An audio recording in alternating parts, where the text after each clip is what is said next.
Olá, bem-vindo a mais um vídeo da anotação estatística. Meu nome é Cristina Oyagi, vou falar de um item específico hoje, voltado para a área de estatística, que é de pitcher pitcher vencedor ou pitcher perdedor, também chamado de winner ou loser. Então, antes de falar especificamente, quando falamos de vitórias ou derrotas, precisamos que, a partir de uma vitória ou uma derrota de uma equipe, acreditar uma vitória ou uma derrota a um determinado arremessador. Basicamente, o arremessador perdedor é aquele que toma o ponto da derrota. E o vencedor é aquele que, quando estiver atuando, a sua equipe assume a liderança e perpetua ela até o final. Falando um pouquinho mais específico sobre arremessador perdedor, é aquele que toma o ponto da derrota e essa derrota é mantida até o final do jogo. Então, por exemplo, a equipe está 0-0, mas depois a equipe toma um ponto, então o jogo passa a ser 1-0. E depois, por mais que esse placar vá aumentando, 2, 3, 4, 5-0, e acaba com 5-0, eu preciso analisar para determinar o pitcher perdedor aquele primeiro que tomou o primeiro ponto e que continuou com o placar da mesma forma, aquele time perdendo. Então, ele será considerado o pitcher perdedor daquele jogo. Toda vez que houver um empate, não conseguimos definir quem é o arremessador perdedor ou um arremessador ganhador. Voltamos à estaca 0, ou seja, todos os arremessadores que atuaram anteriormente a este empate não são computados ou não são considerados para a análise do arremessador ganhador ou o arremessador perdedor. Analogamente, se eu não tiver uma vitória ou uma derrota, ou seja, se eu tiver um jogo empatado, eu consequentemente não vou ter um arremessador perdedor nem um arremessador vencedor.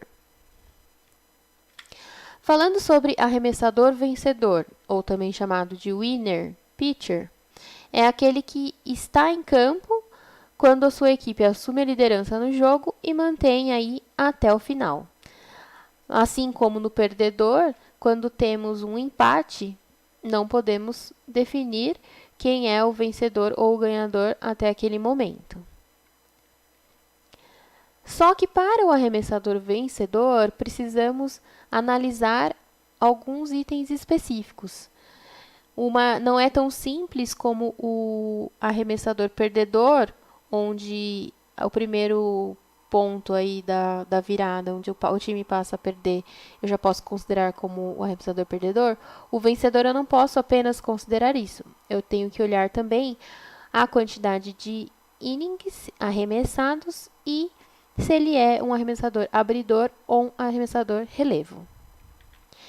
Se o arremessador abridor estiver sendo considerado na nossa conta para ser um dos elegíveis a ser um arremessador vencedor, precisamos analisar quantos innings ele jogou, dependendo da quantidade de innings do jogo completo. Então, se um jogo completo tiver mais de 6 innings, 6 ou mais innings, para o arremessador abridor ser considerado vencedor, ele deve ter jogado no mínimo 5 innings completos. Para os jogos com 5 innings, este número mínimo de innings completos passa a ser 4. Ou seja, para que o arremessador abridor possa ser considerado vencedor, ele precisa ter jogado no mínimo 4 innings completos se o jogo for de 5 innings no total da defensiva. Em ambos os casos, se tivermos uma substituição e este abridor sair quando a equipe estiver ganhando o jogo, ele pode ser considerado um arremessador vencedor. Porém, se ele sair antes de completar esse número mínimo de innings, eu preciso olhar arremessadores que vêm na sequência. E, com isso, analisar desses arremessadores na sequência quem é o mais eficiente. Para o arremessador relevo, ou seja, para o arremessador substituto ao abridor ou qualquer outro, todos os arremessadores que não necessariamente iniciaram a partida podem ser chamados de relevo. Para eu considerar ele como sendo um vencedor, preciso excluir os casos do que a gente já comentou do slide anterior e verificar se esse relevo esteve, quando jogava, com o time na liderança e manteve até o final. Lembrando que toda vez que houver um empate, eu devo desconsiderar o que aconteceu anteriormente para cálculo de arremessador ganhador ou arremessador perdedor. Este conceito de winner ou loser pitcher no Cybermetrics não é tão importante. Na verdade, ele praticamente não tem valor estatístico na parte matemática. Existem classificações, os números são bonitos, mas não conseguimos calcular de fato a efetividade de um arremessador.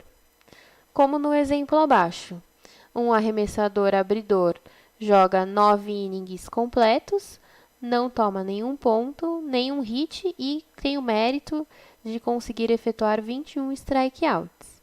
Ou seja, ele praticamente jogou o jogo inteiro, não permitindo pontos.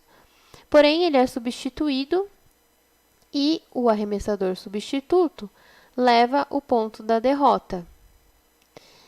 Portanto, ao primeiro arremessador, ao arremessador abridor, não é acreditado nada, nem um winner, nem um loser. Apenas um loser para o segundo. Então, não necessariamente é um item que é essencial para cálculo de eficiência de um arremessador. Por enquanto é só.